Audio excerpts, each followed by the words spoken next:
All two members, we're gonna go over and sit up front.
Yeah, yeah.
All right, thank you everyone for coming.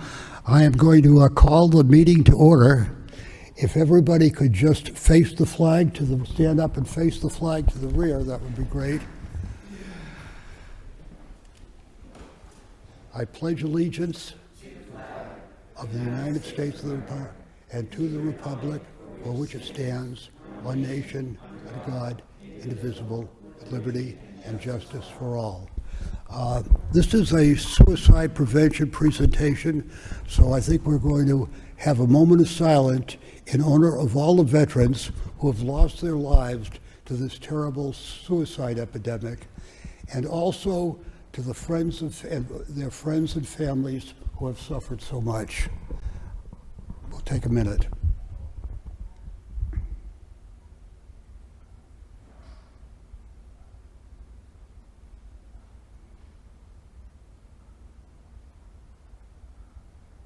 All right. At this point, I think we can go ahead with the meeting. I'd like to introduce Rebecca Dreyfus from the Veterans Administration. She is the Suicide Prevention Program Coordinator for this area, and it's great that you could get here. A couple of other people I want to introduce: Jacqueline Coles from the Commission, Paul Paradise from the Commission, Eric Lamash, who is our veteran service owner. I think you met Dick Cody coming in, and Walter O'Neill and Ken Wedge. And behind us, we have from the city, we have Belle Dominguez, and Belle Dominguez, and also Melissa. We have Melissa. Yeah. As I was telling Melissa, she's the executive assistant to the city manager, and I like to think of her as our faculty advisor.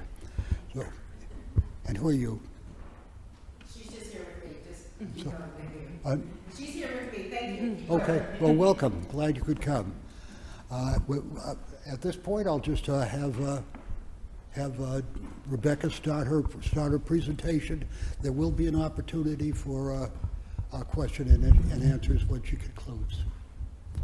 Yeah. So thank you very much for having me here today. I greatly appreciate it, and I know that being invited here also means that suicide prevention is important to all of you.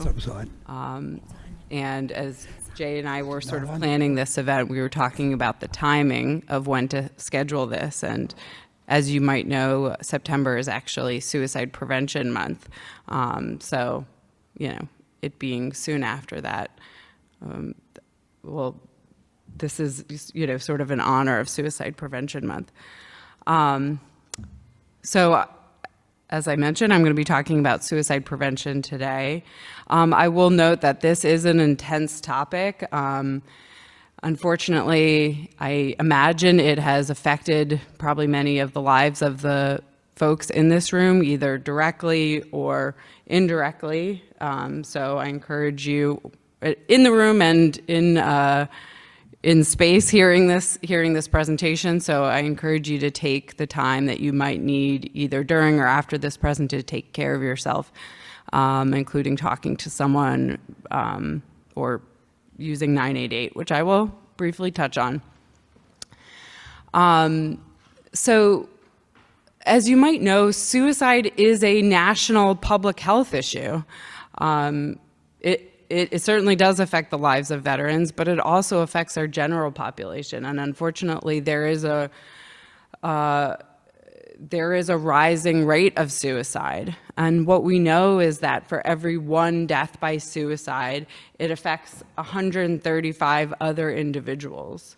So those are people that worked with that person, that served with that person, that went to church, that lived on the street, or the brother, sister, husband, wife of that person. So it has wide-reaching tentacles. And This is why, we spend so much time talking about, at the VA and outside of the VA, talking about suicide prevention, because it creeps into the lives of these other folks as well. And not creeps, so takes by force the lives of these other people as well. So unfortunately, or fortunately, there's not sort of one single cause to suicide. There's so many things that go into whether or not someone decides to take their life by suicide. There's things at the individual level, so whether or not somebody's had a previous suicide attempt, they have mental health concerns, they, are unemployed, they have, physical health issues. There's things at the community level, such as access to resources, access to housing. There's things at the societal level. For example, the pandemic was a huge, societal level factor. So there's things that are so complex, intersecting at so many different levels, that go into whether or not someone is thinking about suicide. There are certain risk and protective factors that we all have that make thinking about suicide more or less common.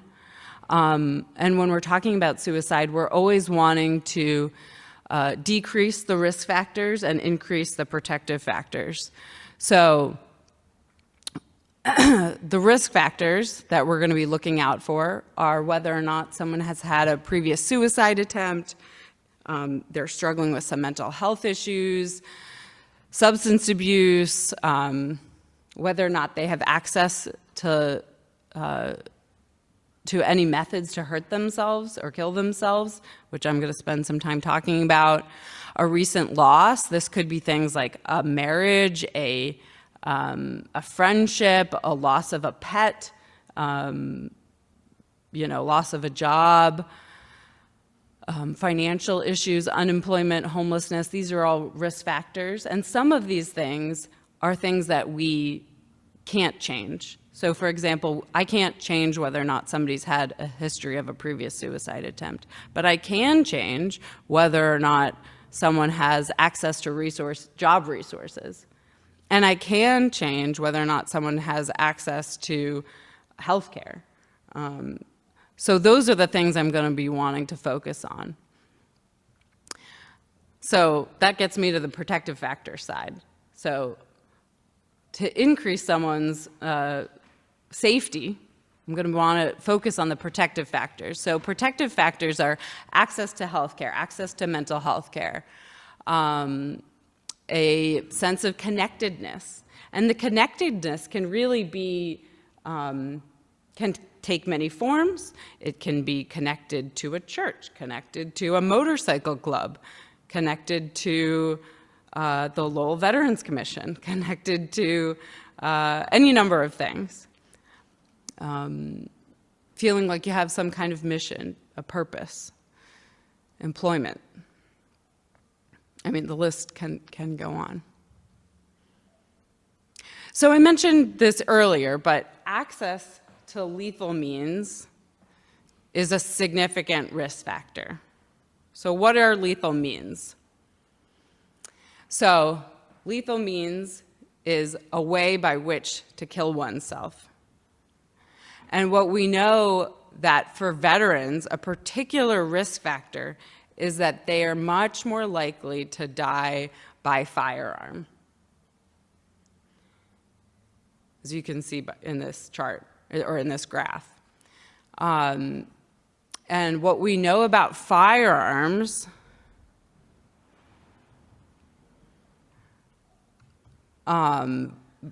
versus some of those other methods is that firearms are 85 to 90% more fatal than any other means. So the effects of a gunshot wound are virtually instantaneous. There's not really any coming back from that for the most part. And that for most people, they are thinking about suicide within less than an hour. 71% are thinking about suicide for less than an hour. 48% are thinking about it for less than 20 minutes. 24% are thinking about it for less than 5 minutes before they attempt suicide. So if somebody's thinking about suicide and within 5 minutes they act on it, that's scary. So that's why we talk about lethal means safety. And we promote things, we promote gun locks, which I left outside in my car, but I can get them to you. So gun locks is a big thing that we try to promote at the VA. We give out free gun locks. So lethal means safety is how to build space and time between that person and whatever means they're thinking about for suicide. So how to not necessarily, totally prevent them because, in most ways we can't totally prevent them, but how do we put space and time? So a gun lock is a perfect example. It takes a lot of time, to get the key, undo the cable lock, takes lots of steps. And there's other methods to do that as well. So that's what we're talking about when we talk about lethal means safety. And what we know is that 90% of people who survive a suicide attempt do not go on to die by suicide. So if we can prevent the person from, if we're talking in advance with veterans or with anybody about how to keep themselves safe, we know that we can save lives. Okay. So I'm going to spend just a little bit of time talking about myths and realities. So first myth, people who talk about suicide are just seeking attention. So this is a commonly held myth. And the reality to this is that no matter if somebody says something that you think is a joke or, you don't think they're serious about it, that is something that's an invitation. If someone says, well, you know what, I'm just going to kill myself. And you think, well, they're just blowing off steam. They don't really mean that. But that's actually an invitation to ask them, hey, what do you mean by that? Like, are you really thinking about suicide? So do take what they're saying seriously. Ask them follow-up questions. Hey, what do you mean by that? Like, are you really having thoughts about suicide? So don't brush it off. Next commonly held myth. The only one who can really help someone who is suicidal is a mental health counselor or a therapist.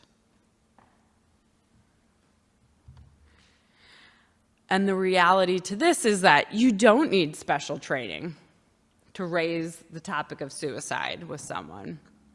That you can show them that you care, that you want to know how they're doing, that you can help them, that you will listen. And that makes a huge difference. And that's why we do trainings like this, talk to community members, is that we know that as mental health professionals, that we are not always the ones to be talking about and having the conversations with people who are struggling. That it's, the friend, the neighbor, the VSO, all of the people in everyday lives that are having conversations with people that are struggling, and that we want to equip everybody as much as possible to have these conversations with other people in their lives. So these are the steps of SAVE. SAVE is an acronym to help you remember what to do if you encounter someone who's reporting thoughts of suicide. So S is signs of suicidal thinking. A is asking the question. V is validating the veteran. E is encouraging treatment. and E is expedite getting help. So signs of suicidal thinking. So these are signs that you can look out for to try to identify when you think someone might be at risk. So, excuse me. Hopelessness. Somebody's saying, you know, I really can't see a way out of this situation. You know, I just think, you know, things are not going to work out for me, that maybe I'm all done. Anxiety, agitation. I think sleeplessness is a big one. Somebody tells me they haven't been sleeping for the last 3 days. You know, I can't tell you how often I have talked to veterans who've had a recent suicide attempt. Excuse me. And they tell me that they haven't slept like the several days leading up to it. And I can tell you from personal experience that I certainly don't do my best thinking when I haven't been sleeping. So I think that's a big red flag for me when somebody tells me they're not sleeping. Certainly feeling like there's no reason to live. Rage and anger, I think, is another one I always like to point out to folks. I think when you think about suicide, you think, oh, that person's really depressed, they're really sad. But that's not always what it looks like. Maybe it is rage, maybe it is anger. Certainly drugs, alcohol use, withdrawing from friends or family, engaging in risky activities. The example I like to point out here is that a lot of veterans tell me that they were driving all over the road. So it's sort of like this gray area where like they're kind of swerving all over the road. They don't care what's happening to them, and so that's one I hear a lot about.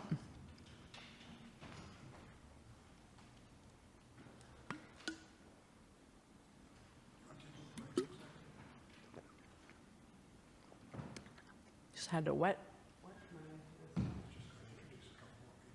Oh, sure. I forgot to introduce, we have with us today City Councilor Paul Rathayem. Thank you for coming, Councilor. And my brother Kevin, former Lawrence District Court Judge, who started the Veterans Court in Lawrence, has been pretty helpful as far as putting a number of veterans. Jay, you gotta make sure you turn on your mic, 'cause I don't think that came across the.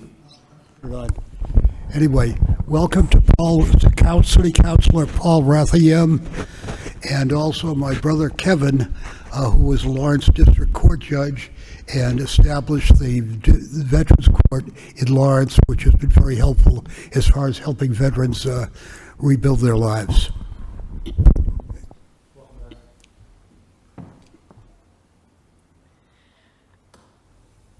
So thank you for that.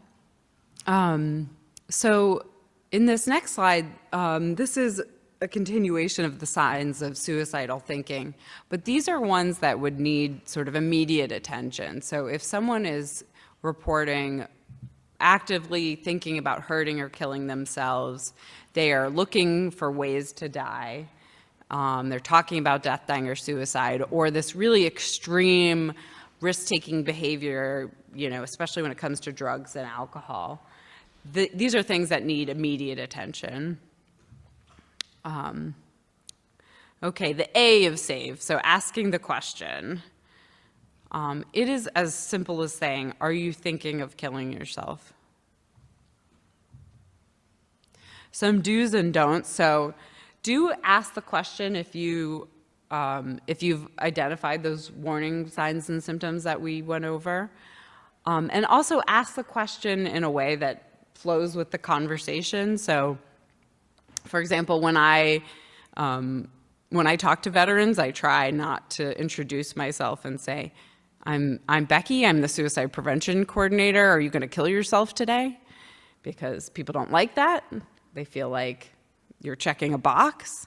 So, you know, fit it in a way that flows with the conversation. You know, when they say they're not sleeping and they stop going to their appointments and they, you know, they're not going to AA and they lost their job, that's a fitting time to ask that question. And on the flip side, so don't ask the question as if you're looking for a no answer. So you're not going to kill yourself, right? So when you frame, it seems innocent enough, but when you frame the question that way, you may be inadvertently, setting the person up to say no, and communicating to them that you feel rather uncomfortable with them saying yes. Maybe that you don't know how to help them, you don't want to help them. So you want to be very careful about how you ask the question, that you ask it in an open and a non-judgmental way. And in a similar sort of vein, don't wait till the veteran or for the person is, leaving. Like if you were talking to them, for the last 30 or so minutes and they're walking out the door on you, and then you say, oh, wait, are you going to kill yourself? Because again, that's kind of like a similar sort of impression, is like, why did you wait till I was leaving to ask that? Like, why didn't you ask me, 20 minutes ago or 10 minutes ago? So try to, incorporate it as soon as is relevant.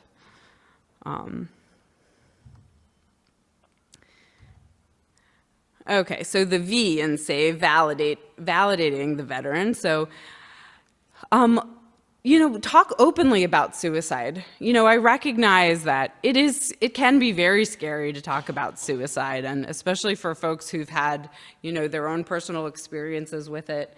It can be upsetting. But the best thing you can do for this other person is to really listen, let them talk, let them share, and try not to pass judgment on what they might be saying. Let them just do a lot of talking. You can reassure them that help is available. Even if you don't know what the immediate answer is, that you're going to sit with them and be with them, and you guys are going to help figure it out together.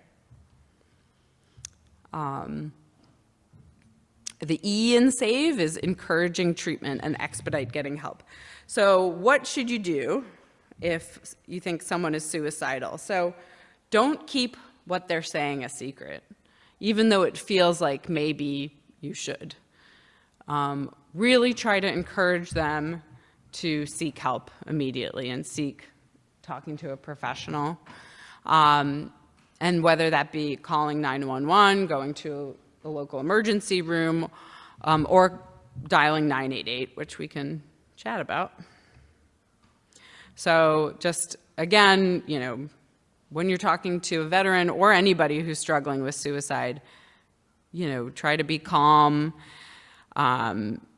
use open body language, try not to be judgmental, limit the questions, just use encouraging comments.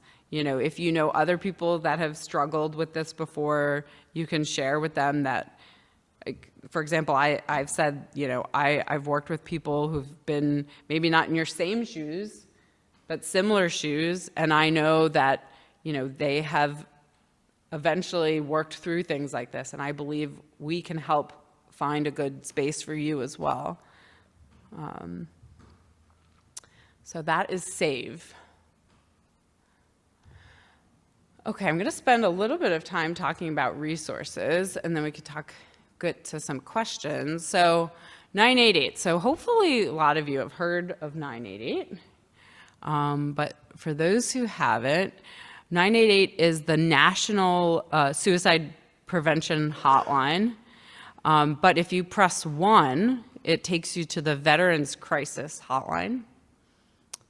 And the Veterans Crisis line actually has a text option and an online chat option. So I always like to emphasize that, because a lot of people, frankly, prefer, myself included, to text and to chat these days. So that's totally fine. It is owned and run by the VA, but you don't have to be registered at the VA. You don't have to be eligible for the VA services. You don't have to be a veteran actually at all. You can be a family member, you can be a concerned citizen, loved one, provider. There's sort of no wrong person to be able to use the crisis line. There are 3 main call centers, one in New York, Kansas, and Atlanta. So if a veteran calls the crisis line, let's say, Mr. Smith down the street here in Lowell calls the crisis line, that call might get routed to, let's say, the Canandaigua, New York crisis line. But if he wishes, the next business day, the call will go to the local VA. So would then get picked up and either outreached by us at Bedford or actually Boston, since Lowell is sort of a split territory. Yeah.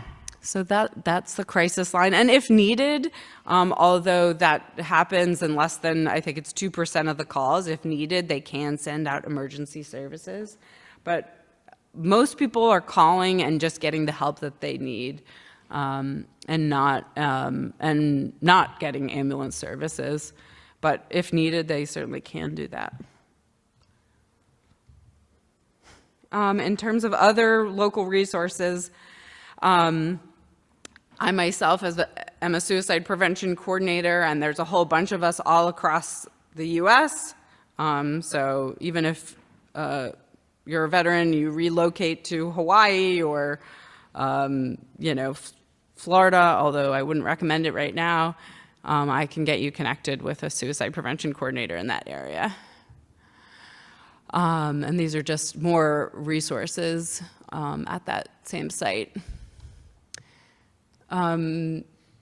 This is actually the Don't Wait, Reach Out campaign. This is the suicide prevention campaign that they promote during Suicide Prevention Month. And again, it's just the same messaging about, not wanting to wait, before things get too far. I'm going to skip some of this stuff. If you'd like to learn more about lethal means safety, I know we spent a lot of time talking about that. Here's some really good resources on that, particularly on firearm safety.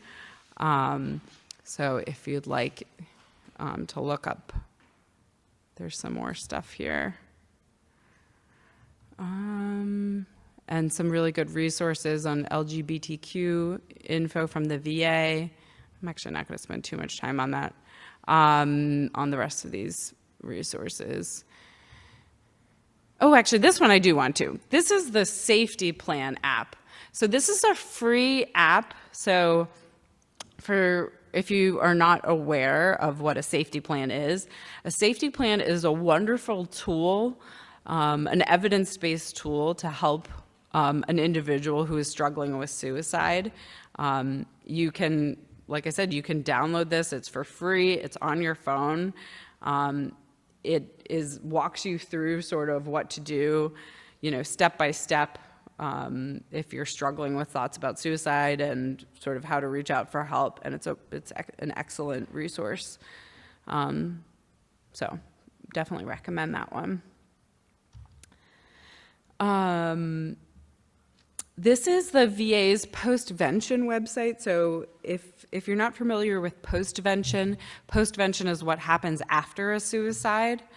And what we know is that postvention is actually prevention, because as I was mentioning at the start of this talk, that unfortunately people whose lives are affected by suicide, they're called suicide loss survivors, unfortunately can be at risk for suicide.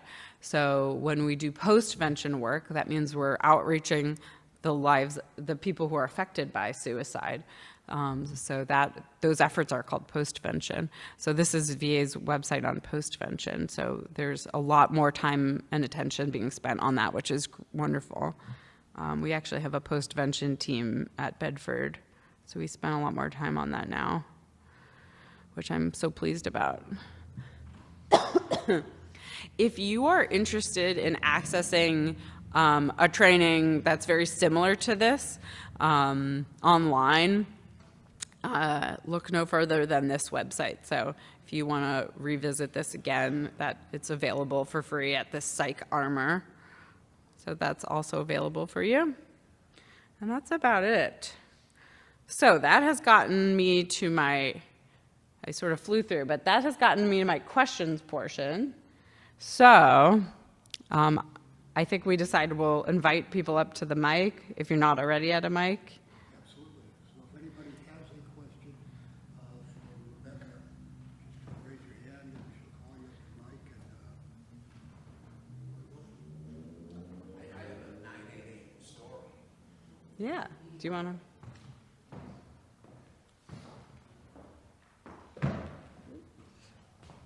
So we heard about the emergency hotline 988, and I'll just give you a quick story that sort of illuminates how that works. So, and I'm Kevin Gaffney, Jay's brother, and I ran the Essex County Veterans Treatment Court, and as a result was involved with a number of VA clinicians and worked with them very closely over the years. So both my sons were Army officers, infantry guys, both served in Afghanistan, and that gives a little context to the story. But one evening, I get a call from my oldest son, and he's obviously upset. He says, "Dad, I'm on the phone with a battle buddy from Afghanistan, and he's talking about killing himself, and I can tell he has a weapon in his hand, and I've heard him rack the weapon." So I didn't really know what to do, so immediately called one of my VA clinicians, and I said, first thing, dial 988, which I did. And what you get someone on the phone, and they have a emergency response team on call and ready to go. So they ask for some information, they get address information, et cetera. And one of the issues, now you've probably heard this before, is the veteran who was contemplating said, if I hear a siren, or if I see a light, I'm pulling the trigger. So you have to be very conscious of that. And then as you speak to these people on 988, they tell you, look, we're going to send a team out, and if we make contact, you will not hear from us. If we can't make contact, we might reach out to you again to see if there's some different address or different contact information. But you're out of the picture at that point. But the VA clinician was also working behind the scenes and getting ready and setting up, clinical intervention, et cetera. So that's how it works. And the good thing, the good part of the story is that they got there. They did whatever they had to do to calm the situation down. The clinician had set up someone to meet them at the hospital. He agreed to go to the hospital. He was in VA care, inpatient within 12 hours, and he's doing well. So that's how from that 988 works, and and excellent information you're providing, Rebecca. Thank you.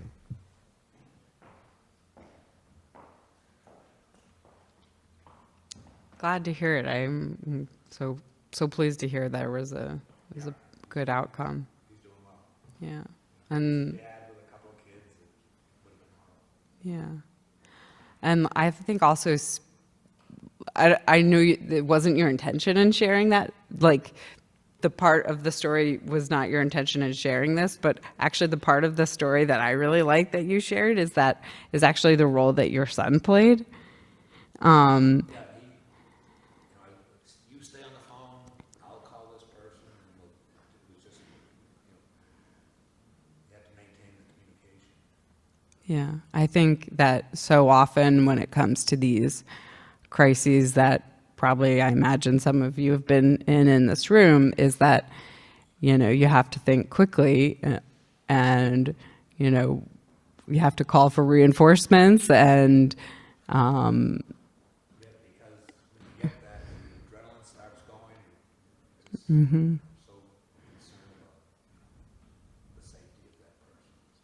yeah.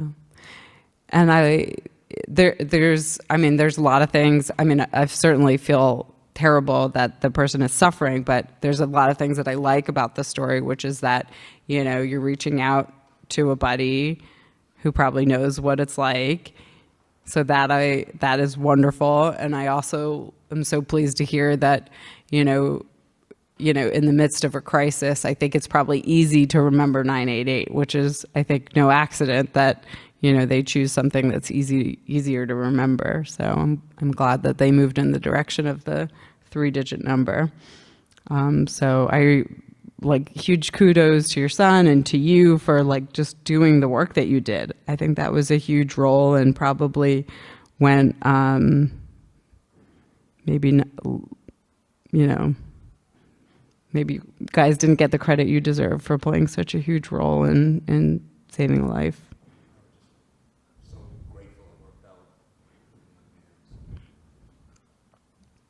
And again, this is why we do these trainings, because you never know when something like this might happen, where somebody in your life is struggling and they might reach out to you.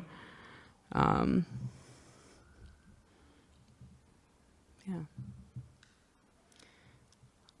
Other questions? It's not really a question. Being a VSO, you obviously come in contact with a lot of different folks and situations. I remember early on, before I went, the VA has been amazing, giving trainings to the VSOs, mental health, not CPR, mental health. First aid? First aid, that's it. Yeah. And it's been great. So for the last 2 years, I've been trying to write a song. I only had the first part of it, and then I came home after dealing with somebody. I had somebody in my office, and it got me thinking. When I got home, I picked up my guitar and I started playing. Do you mind if it's on this subject? Is it all right if I just play it? It's very rough, but it's anyway. Sorry. Yeah.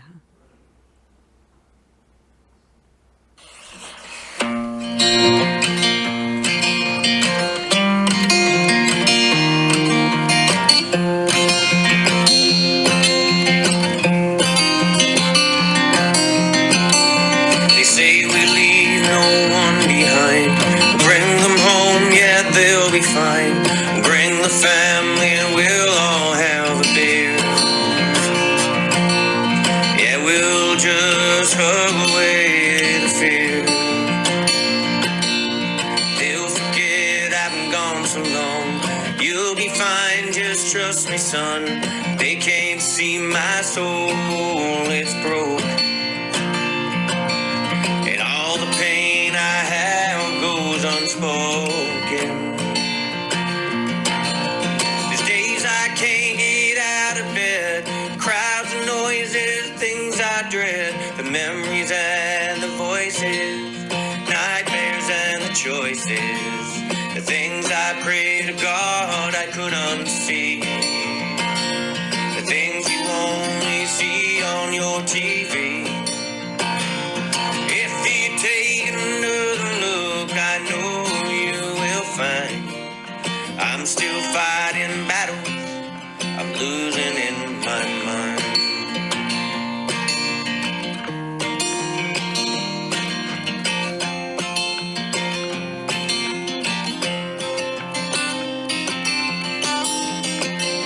I'm half the man I used to be, at least that's how it seems to me.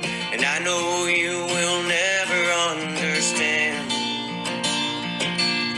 Don't you know I once had a plan? There's 22 just like me, losing battles you can't see. And every day's a goddamn shame. Guess it's easier than living with the pain.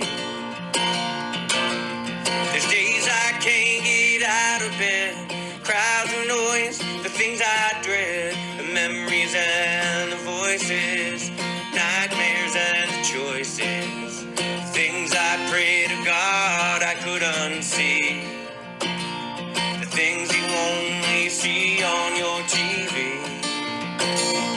If you take another look, I know you will find I'm still fighting battles I'm losing in my mind.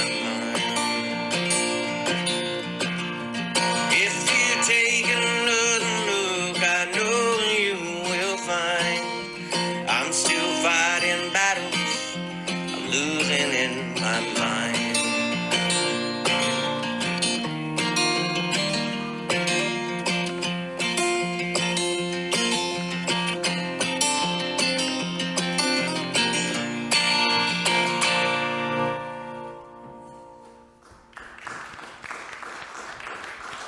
And my first song I ever wrote. Anyway, it just gets me thinking all the time I've been at this job for 18 years, and I've seen a lot. And there was a gentleman, I don't know if I could have done anything to prevent it, but he committed suicide. And I found out later that when he had moved to Drake that he lost his fight. And it just got me to want to learn a lot more about how to, because I think I was part of that myth, thinking I'm not qualified to ask that question. And now I ask it all the time. And sometimes they laugh it off, but and not even knowing that's what I was supposed to do was keep it part of the conversation. So your training, I just want to thank the VA. I think it's just an amazing resource and has taught me a lot. So thank you. Well, I'm so touched by your song, and it's hard not to be like really really emotional when hearing it. So I'm your message is really powerful, and I can't thank you enough, both for sharing it with me and also just your work. So really appreciate it. You're really boots on the ground in the work that you do, both as your work as a VSO, but also in your suicide prevention efforts, even if you might not see it as that.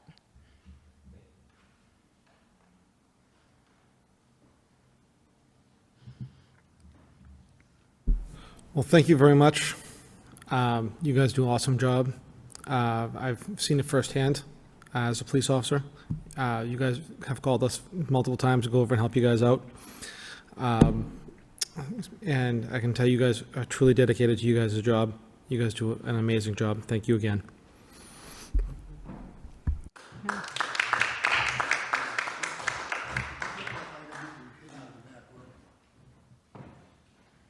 All right, guys. We're gonna go over and we have some other business to go over too, some old business to go over. I want to go over touch base with Eric.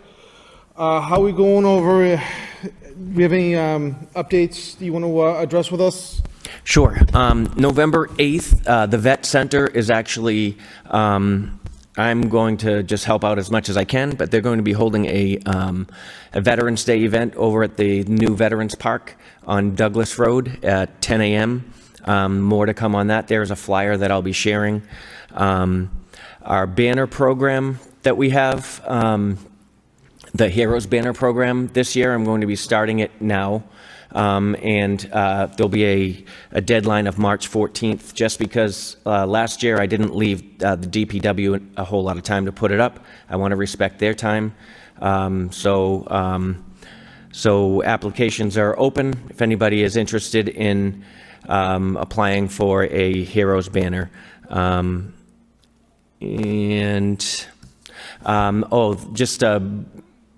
The HEROES Act in Massachusetts, just a little piece of it. Mostly what I do is Chapter 115 benefits, financial assistance. they've expanded the definition of a veteran.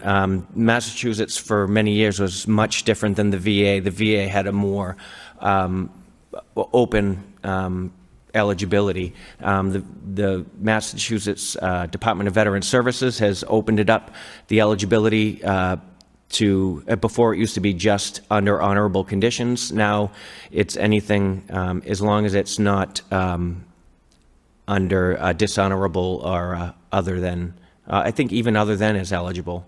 But there's been many veterans that have been denied Chapter 115 benefits just because of that, the eligibility. So I encourage anyone listening, if you've been denied in the past, come on out and have get another benefits update. Maybe we can. All right. Jay, we do have a quick presentation for Becca. There we go. It's not on? Okay. Rebecca, on behalf of the Veterans Commission, the City of Lowell, we appreciate your journeying out to Lowell and want to thank you for this excellent presentation. Thank you so much. I really appreciate that. That's very kind of you.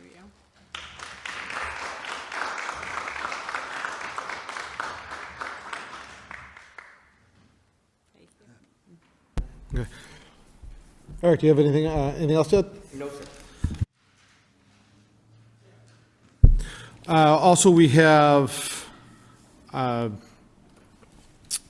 St. Michael's School on November 7th is honoring our veterans.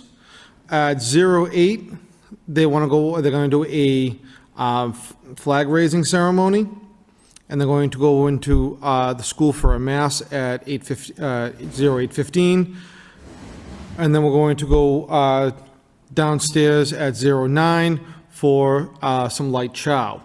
So anyone that would like to go over and be recognized by the students, please join St. Michael's over on Bridge Street. This is a great event.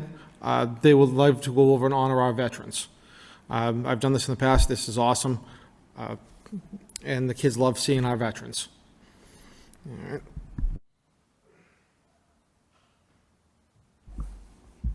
Counselor, Vice Mayor Yem, do you have any words or something that you would like to share with our commission? In the back.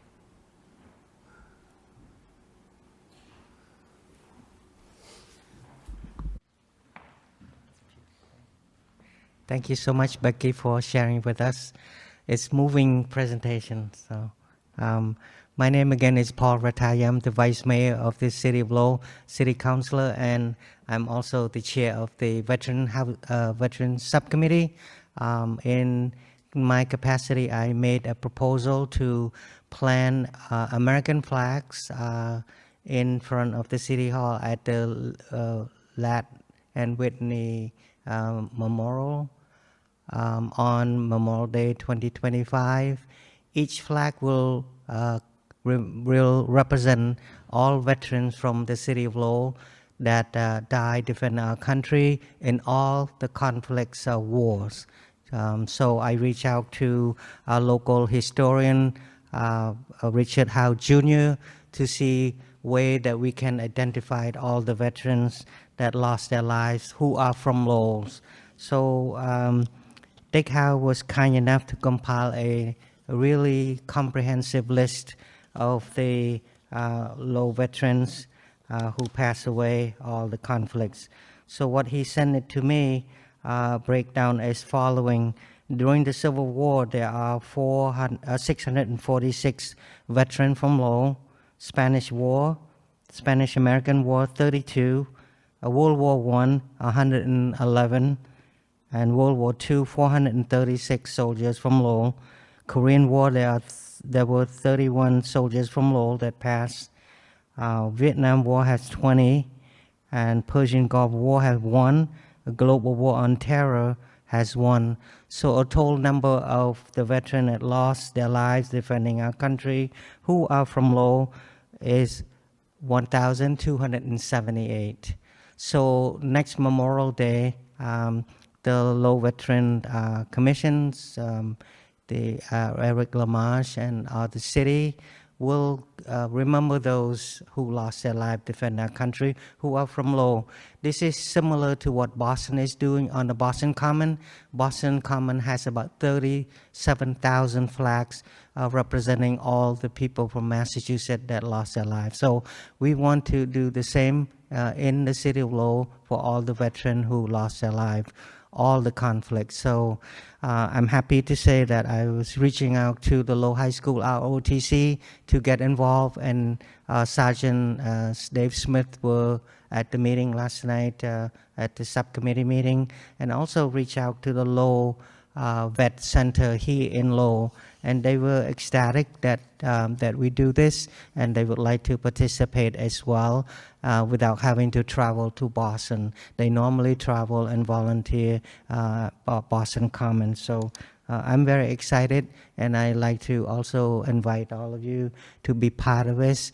And normally we do it on in Boston, at least they do it a few days before Memorial Day weekend, because it's on the weekend, and oftentimes people are away. So Boston doing similar a few days before that. And I think for us, and I think we may kind of find more way, and we'll talk to Mr. Lamash and coordinating the day before. Next year, it's Monday, May 26, 2025.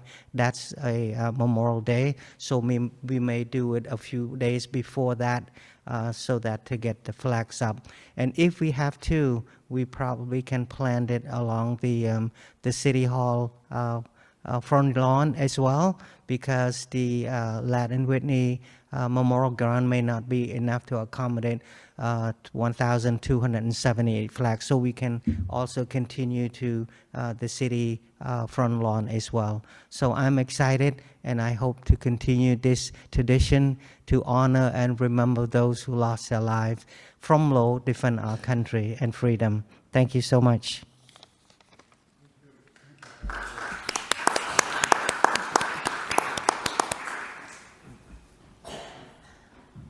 Whether we want to dig into some of the regular Veterans Commission things, and nobody's here yet, but we were told that if we wanted to do that after this meeting, call was over, we should adjourn to the mayor's reception room.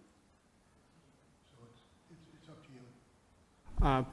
One of the things that I do want to, well, now that we do have the vice mayor, I'd like to go over and maybe put forward having Eric added to the Veterans Commission formally, if we can go over and have that maybe included in the next council meeting, because he is a vital part of the city in the veterans the veterans environment in the city. That would be a huge help for the Veterans Commission, having him formally appointed to the Veterans Commission, if that's even possible.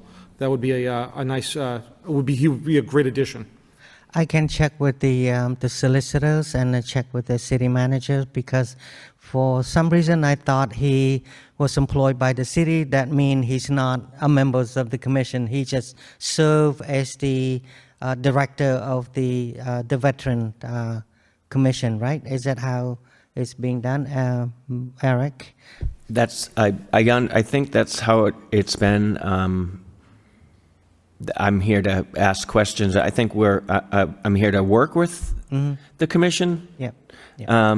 But you're not a member of the commission. But I don't think I'm technically a member. Sort of like an ad hoc member or something like that. To me, I'm not a lawyer, but there might be a conflict of interest. So, one hand, you serve the city capacity, but you can be an ex-official. Like for me, I'm a counselor. I cannot be, like employee or something like that. So there's a conflict there. But again, like I mentioned, I'm not an attorney. I can double check with our solicitor to see is that possible that Mr. Lamash can be members of the commission. But to me, just as from my experiences, he would be an ex officio of the commission. Serve as a liaison with the commission and to the city of Lowell. But again, let me double check with the solicitors, and then I'll get back to Mr. Lamarche and Ms. Coles. Thank you. Does anyone else have anything that they would like to share or say on behalf of themselves or on behalf of an organization? All right. So, this commission has been a little slow to organize. We have fulfilled most of our seats, but we have not had the opportunity to have all members present at one time for a commission. So I'm thankful, Ms. Dreyfus, that you were able to bring out 6 of us. So that's awesome with your presentation. Thank you. And with that, we have not had a vote. We have had it on our agenda informally and formally for some time, but I think that I'm just going to call this out for those who have been nominated and have accepted in other meetings, and then we can, as a team, as a slate, either say yay or nay. So I'm going to call this out. Jacqueline Coles is currently acting chair and is being nominated as chair. Mr. Gaffney is currently the acting senior advisor and is being nominated as senior advisor. Ms. Latasha White is the acting social media person and is being nominated as the social media person. Mr. Paradise is the acting vice chair and is being nominated as the vice chair.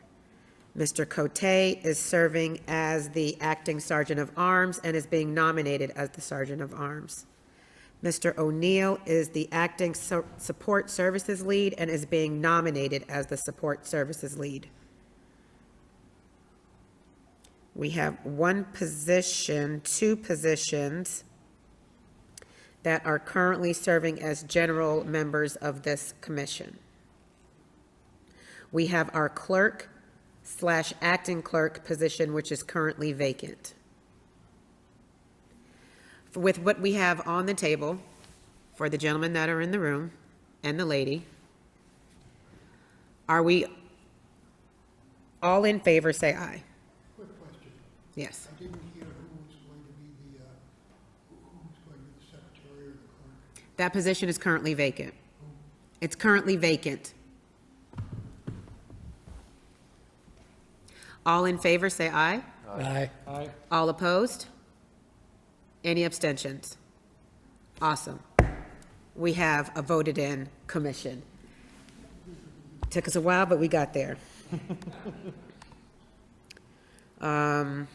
Memorial Day activities, we discussed this last time. We have a slate of requirements that this commission is responsible for, but we have to take chunks on what we're actually actively able to pursue. Since we do have such a small team, we don't currently have funding, we don't currently have a volunteer team, but we do have a lot of moral support and city council support. So one of the activities that we do believe that we can take on is a Memorial Day activity for next year. And I think Councilor Vice Mayor Yem, this is probably going to go hand in hand with the placing of the flags. Between myself and Mr. Paradise, we've already been planning some behind-the-scenes activities. We'll present that to our commission next meeting. We just need to do some groundwork and get a plan together so that we can present it properly, and then we can all socialize the activity and move forward.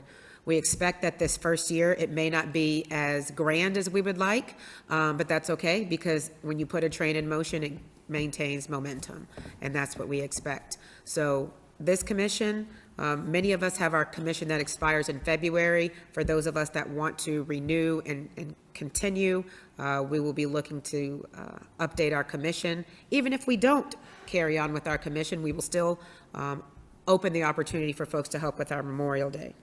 Would you like to say more about that? Not at this time. We set up the outline the other day, and we'll go over and we'll expand on that in the next meeting. And we'll work with our counterparts over at City Hall and go from there.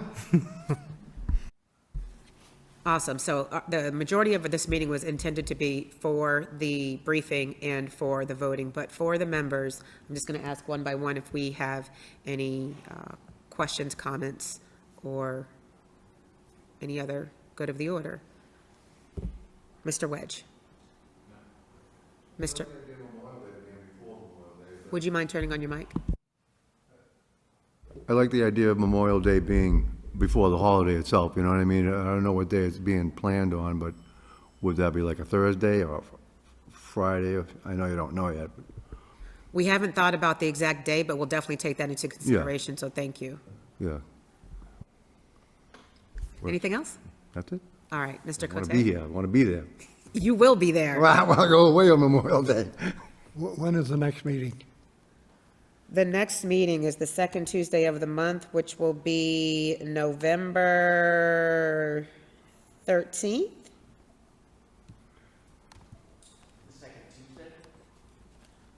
Wednesday. Today's Wednesday? The 13th. Wednesday, the 13th? Do I have that? We do. So anticipated the 13th. 13th is Wednesday, yeah. Correct. But your counterpart will absolutely make sure that you have all of the information. Do you have anything for the commission or for those that are listening? No, I'm all set. Mr. Gaffney, do you have anything for the commission or for anyone that's listening? Please remember to turn on your mic.